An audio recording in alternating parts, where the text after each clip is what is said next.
Un Demasiado. poco es... ¿Cómo Hallamos estás? no, en plural no, el que estaba gritando era él. Yo Ojalá y estaba no te haya seriecito. asustado. Jacaranda, buenas tardes, ¿cómo estás? Muy bien, muchas gracias, trabajando mucho, creo que estamos en un momento en el que todo lo que tiene que ver con el asunto online se nos ha venido así, pues, trabajando más tiempo, ¿eh? Sí, ¿verdad? Yo también Así eso es. pienso. Estamos trabajando demasiado, pero pues ahí estamos con una agenda de temas muy nutrida. Interesante lo que ocurrió ayer, nada más como un comentario muy breve después de lo que se anunció del nombramiento del doctor Hugo López Gatell, ¿no? Uh-huh. Como parte de los miembros de la OMS. Yo lo compartí en mis redes y tuve una cantidad de respuestas, pues digamos que sintomáticas ya, ¿no? De lo que ocurre en estos tiempos y que ya lo hemos platicado en otros momentos, esta división, esta polarización, esto, digamos que yo he comentado en varias ocasiones, de alguna manera nos hemos vuelto rehenes de los intereses mercantiles y comerciales de las redes sociales como Twitter y Facebook, quienes han aprovechado nuestros odios, fobias, filias para vender eso, y desafortunadamente muchos periodistas y muchos medios han abonado a ese tipo de mercantilización, digamos, pues de los odios, ¿no? O sea, en este momento de las fake news y de esto que llamamos la posverdad, la posverdad de alguna manera no solamente no solamente el territorio de las noticias falsas, sino es cómo las noticias falsas cobran vida a partir de que en ellas se exalta lo más básico y lo más primario de nuestras emociones, ¿no? Odio, miedo, inseguridades, y esto, bueno, pues se vuelve un caldo de cultivo pues bastante delicado, y creo que otra vez lo que vimos ayer con el doctor Hugo López Gatell vuelve a ser sintomático de una sociedad, de algunos medios que no dan la posibilidad de que algo salga bien en este país, Julio. No sé qué pasa, no sé ustedes cómo lo ven, pero a mí me preocupa, ¿no? Que no haya una posibilidad de decir, ok, estamos bien, no generalizo, pero sí hay una parte de la sociedad negando, ¿no? Esa posibilidad de que algo salió bien. Me llamó mucho la atención que decía el doctor López Gatell que desde el 2005, digamos que esta investigación que van a hacer en torno a los avances epidemiológicos no se había revisado, que en el 2003 se lo habían invitado y que inexplicablemente el gobierno en ese momento de Enrique Peña Nieto pues dijo no, ¿no? Entonces yo creo que es interesante, es importante, y bueno, solamente una felicitación, ¿no? Sí, pero fíjate, Jacaranda Correa, que lo que mencionas a mí también me parece muy interesante, porque un nombramiento de Hugo López Gatell, de un funcionario mexicano que está conduciendo la estrategia sanitaria del gobierno federal y es invitado por la Organización Mundial de la Salud para un comité de expertos, pues me parece a mí que es una noticia que la mayoría de los mexicanos deberíamos de ver con beneplácito, si no con fanfarrias y con banda musical, pues cuando menos sí con el gusto de que las experiencias mexicanas puedan ser tomadas en cuenta. Y sin embargo lo que vimos fue en una parte muy notable la desacreditación, el rechazo, la burla, un contexto negativo respecto a algo que creo yo que debería estar fuera de la órbita de todas estas pasiones partidistas y facciosas desbordadas a estas alturas. Yo coincido contigo, Jacaranda. Así es, y bueno, pues estas, digamos que pasiones burdas y facciosas, como tú las llamas, no nos impiden ver, ¿no?, con claridad muchos otros temas. Uno de ellos creo que, y que sigue en la agenda y que tú has abordado también con mucha puntualidad, tiene que ver con el asunto, digamos que de Notimex, ¿no? Uh-huh. Y creo que es un tema que nos debería de llevar a una importante reflexión, y que hoy quisiera yo compartir contigo, porque justo cuando, bueno, primero decir rápidamente que no debemos perder de vista que hay como 3 niveles de la discusión en el tema Notimex. Lo primero, ciertamente había una corrupción tremenda en Notimex, y eso nadie lo niega, porque hay que investigarla. Es terrible lo que ha pasado con nuestros medios públicos. Como ustedes saben, yo colaboro en los medios públicos. Canal 22 ha sido mi casa muchos años, pero también he colaborado Canal 11, en lo que fue el Canal 30, que hoy ya es el sistema público de radiodifusión, en televisión educativa, en fin.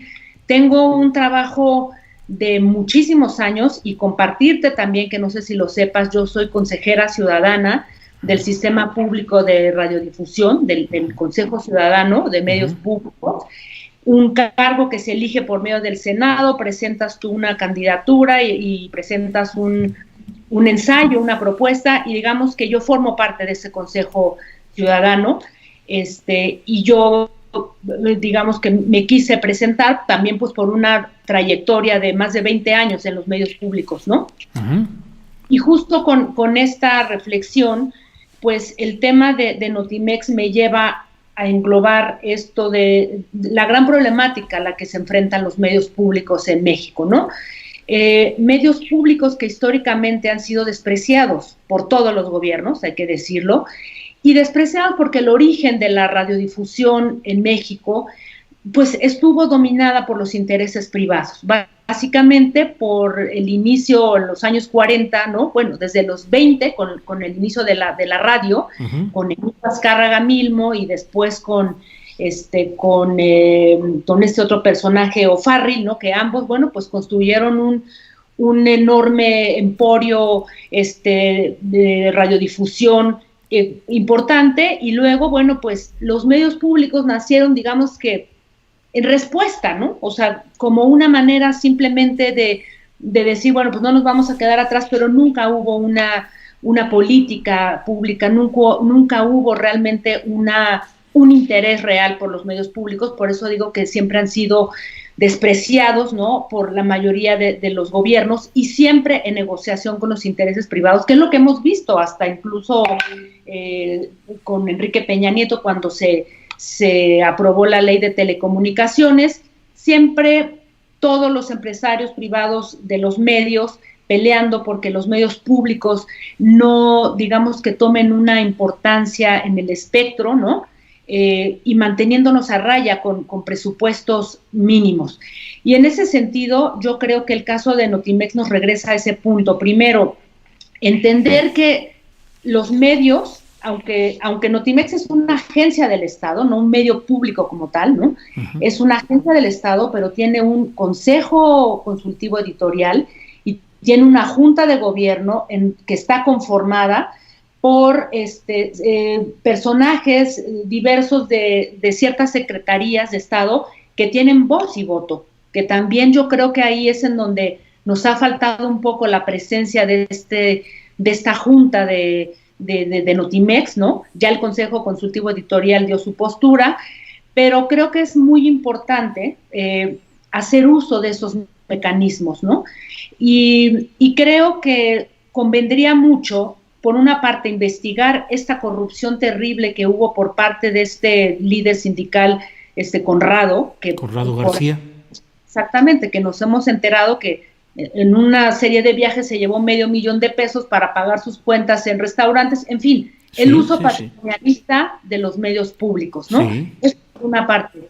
El otro tema tiene que ver con una campaña que se supone que vino desde dentro por una serie de despidos injustificados, y entonces eso se chocó contra toda esta problemática de la corrupción que se venía investigando, y que, bueno, pues por supuesto yo creo que son dos temas totalmente distintos. Y yo he insistido en que con la historia cuesta que nos cargamos del uso patrimonialista que se le ha dado a los medios públicos en todos los gobiernos, por ese mismo desprecio, creo que nos conviene realmente poner las cosas y las cartas sobre la mesa. Y solamente como ejemplo, y con esto termino este comentario respecto a Notimex, recordaba, en medio de todo esto que ha ocurrido, a mí en 2013 en Canal 22 me tocó vivir una terrible censura. Corrieron a reporteros, corrieron al jefe de información. Fue un momento terrible y de mucha tensión. Salieron varios de mis compañeros a dar varias conferencias, porque en ese momento el director Raúl Cremú había establecido una censura general por dos cosas. No se quería que se hablara del tema de los 43, y otro, el caso de Carmen Aristegui, fíjate nada más, que paradoja, ¿no? Y entonces decidió establecer un acoso laboral contra Juan Jacinto Silva, que en ese momento era el director de noticias, porque Juan Jacinto Silva, apelando al código de ética y a la independencia que tenía el área de noticias, decidió hablar de cómo había sido en ese momento despedida Carmen Aristegui injustamente por MBS después del reportaje de la Casa Blanca. La nota que se pasó en los noticieros de Canal 22 en el 2013 detonó una catástrofe dentro del área de noticias en Canal 22, y eso derivó en una persecución laboral, y en que se corrieran a varios periodistas mismos que tuvieron que salir a los medios públicos en varias conferencias para decir: nos están censurando, nos están acosando, y fue terrible ese momento por pasar esta nota en donde se hablaba del despido de Carmen Aristegui. Eran los tiempos del PRI, eran los tiempos de una censura tremenda, y nadie quisiéramos que esto volviera a regresar, Julio, ¿no? Porque yo creo que si el presidente Andrés Manuel López Obrador ha insistido en que los medios públicos tienen que ser medios libres, medios independientes, creo que a todos nos conviene dejar en claro y utilizar los mecanismos ciudadanos que se tienen, que funcionan no tan bien, pero para evitar ese tipo de situaciones, Julio. Pues aprecio mucho tu voz, tu reflexión serena, documentada y conocedora de lo que está sucediendo, de lo que ha sucedido y está sucediendo en los medios públicos. Y digo, la aprecio en particular, Jacaranda Correa, porque efectivamente tú eres colaboradora actualmente en el Canal 22, que es uno de los medios públicos de televisión, y formas parte de esta instancia de Consejo Ciudadano del sistema público de radiodifusión. Y en esa categoría creo que tu punto de vista y tu expresión sensata tiene una relevancia particular.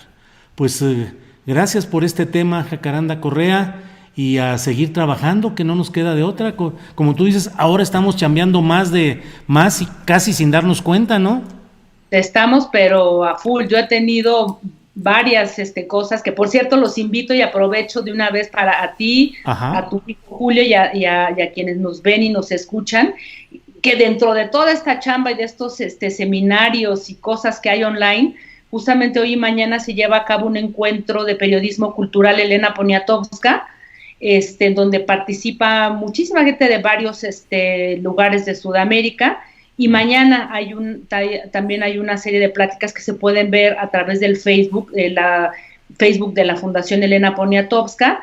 Y mañana me toca estar con el presidente de la Fundación Gabo, estoy con el querido Pepe Gordon y con el escritor y periodista Martín Caparrós. Entonces hay una cantidad de cosas muy interesantes por ahí, aunque estamos, como tú dices, chambeando bastante. ¿A qué hora empieza esa transmisión por internet?